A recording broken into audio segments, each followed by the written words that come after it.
그런데 이 첩보 뭐 간첩하면 주로 영국이 문제거든요. 영국. 이 세계에서 첩보기관 하면 영국 첩보기관이 제일 역사가 오래고 잘합니다. 잘해요. 잘합니다. 그래서 가장 많은 첩보 소설을 만들어내고 가장 많은 영화를 만들어내고, 반대로 한국 사람들이 제일 적성에 안 맞는 게 간첩이라고 해요. 한국 사람들은 스파이가 될 수 없다고 하는 사람이 있어요. 왜냐하면 너무 솔직해가지고, 또 이게 수가 많지 않고, 이 간첩이 되려면, 공작을 하려면, 첩보기관에 종사하는 사람은 무슨 성격이 어떻습니까? 냉정해야 되죠. 참을성이 있어야 되죠. 그 다음에 말이 없어야 안 되겠습니까? 말이 없고, 자신의 생각을 드러내죠. 이런 성격에 딱 맞는 사람이 이제 영국 사람이죠. 영국 사람. 그러니까 영국에 이 첩보에 대한 기술이 많이 발전해가지고,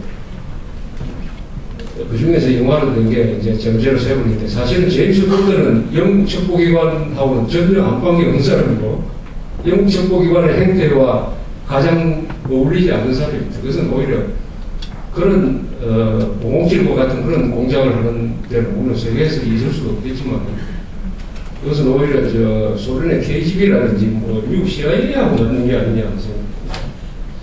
그래서 이 간첩, 첩보기관, 정보기관, 이 부분에서 여러 가지 이제 선구적인 역할을 한 이 영국 첩보기관 이야기를 좀 해드리겠습니다. 왜냐하면 바로 그 영국 첩보기관 안에 이 간첩들이 많이 들어가 있었어요. 사실은 간첩들이 많이 들어가 있어가지고 이 사람들이 고급 정보를 소련으로 보내는 과정에서 대한민국의 국가 이익이 희생된 게 굉장히 많아요. 이건 영국 간첩 이야기가 아니라 어떻게 보면 우리나라가 피해를 본 이야기다, 이렇게 생각합니다. 이 제로제로7 하면 첩보를 생각하는데, 이게 참 이름을 잘못 지으면은 그 운명을 따라간다고 생각되는 게 있지 않습니까? 제로제로7, 칼 제로제로7 사고 아시죠? 비행기마다 편수가 있습니다. 015편 뭐 이렇게 붙는데, 해필 007편 대한항공기가 격추된 거 아십니까? 그게 언제인지 아십니까? 이제 하도 83년입니다. 1983년 9월 1일이죠.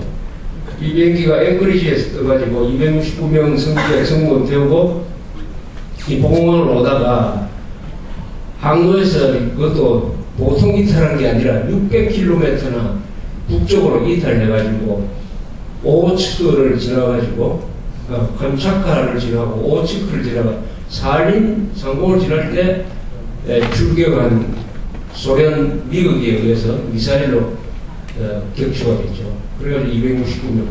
저도 아는 사람이 거기서 한 두세 명 들어가셨습니다. 그게 지금, 그래서 이 제로제로7 하고 또 이 대한항공이 격추된 이후에 여러 가지 첩보설이 많았습니다. 뭐, 소련 쪽에서 일부러 무슨 전파를 발신해가지고 항로 이탈을 하도록 유도를 했다더니, 아니면 거기에 요인이 타고 있었는데 누가 꽂아시겠다, 이렇게 아주 루머가 많았습니다. 근데 미국 사람들도 한 40명 정도 죽었고, 하원의원이 한 사람 죽었어요. 하원의원이. 저도 이 기자가 제일 재미있어 하는 게 바로 이런 주제죠. 그래서 제로제로7 사건에 대해서 저는 세계 한 번 될 만한 취재를 한 횟수로 한 10년에 걸쳐서 했어요. 결론은, 그런 무슨 첩보하고 이런 거 아무 관계 없는데, 다음에 몇 가지 아직도 쟁점이 하나 있어요. 앵커리지에 있던 비행기가 도대체 그 최신 장비를 가지고 왜 600km나 벗어났느냐.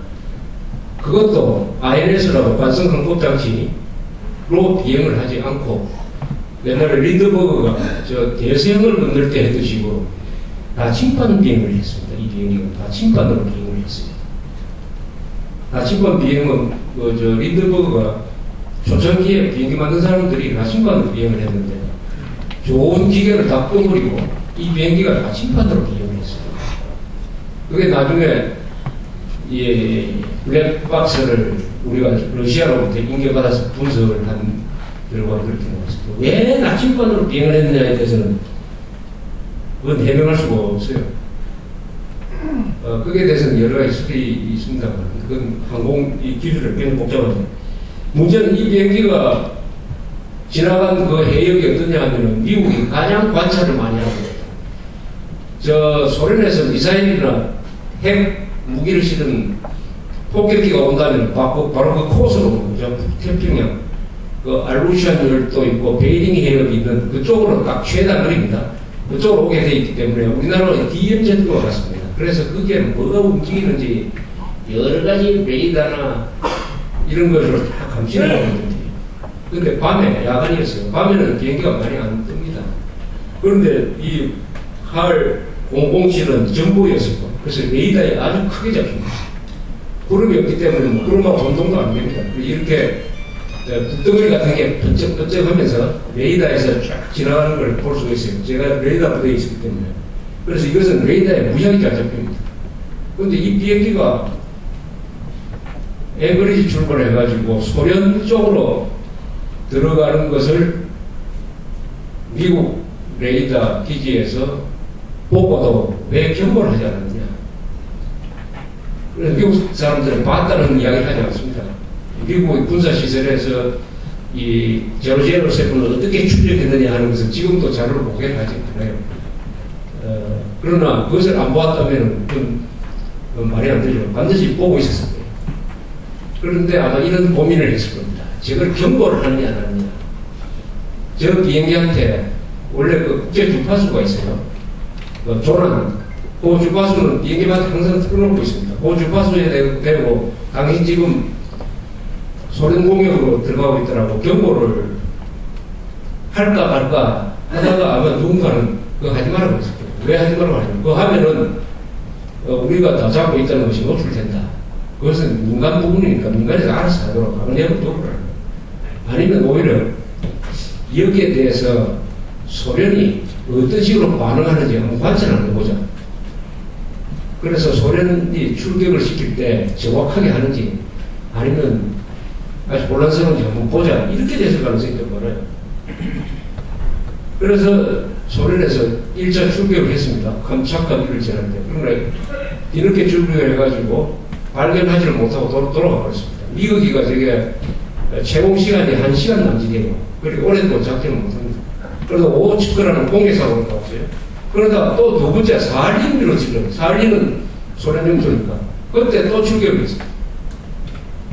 출격을 했는데 이때부터는 소련이 굉장히 당황하죠. 첫 번째 출격에서 잡지 못했기 때문에 이번에는 반드시 잡아야 돼요. 안 잡으면 문책당할 거예요. 그래서 그 비행기를 제로제로7을 발견했습니다. 뒤에서. 그것도 사할린 상호를 벗어나기 바로 직전에 발견을 했어요. 좀 늦었더라면 공개상으로 나오면 격추를 못하니까 한번 돌아왔어요. 비행기 4대가 뒤를 딱 물었어요. 그런데 앞에 큰 물체가 지나가는데 일단 소련은 저 비행기를 미군 정찰기라고 오인을 했습니다. 미군 정찰기. 이게 어떤 사고가 날 때는 반드시 우연히 겹칩니다. 그날 마침 소련이 미사일 시험한다는 정보가 있어가지고 미국이 거기에 정찰기를 띄웠습니다. RC-135라는 이 보잉 707, 지금은 별로 타지 않습니다만 보잉 707과 비슷한 모습이에요. 띄웠다가 별 소식이 없으니까 돌아가 버렸습니다. 그런데 소련 레이더 부대에서는 돌아간 걸 모르고 지금 오고 있는 요게 바로 미국의 R3-135가 정찰기라고 오인을 했어요. 그런데 하늘에서 보면요 비슷합니다. 하늘에서 보면은 RC-135나 보잉 707이나 보잉 747이 그 기본적으로 비슷해요. 그런데 시커멓게 있습니다. 그런데 여기서 이제 또 우연히 하나 플러스 되죠. 뭐냐? 그때 대한항공은 이런 정책을 가지고 있었어요. 그 비행기가 뜨면은 이 날개에 항상 이렇게 불이 환하게 비칩니다. 날개에 대한항공이라 쓰고 양쪽에 이 조명 등이 있어가지고 그걸 로고 스팟라이트라고 하는데 꼬리 날개를 뻔하게 비추게 돼 있어요. 꼬리 날개 이렇게 삼각형으로 딱 수직으로 서 있는. 그런데 대한항공의 정책이 고도가 한 10,000피트 이상 올라가면 그걸 끄도록 돼 있어요. 끄도록. 다른 비행기는 켜고 있는데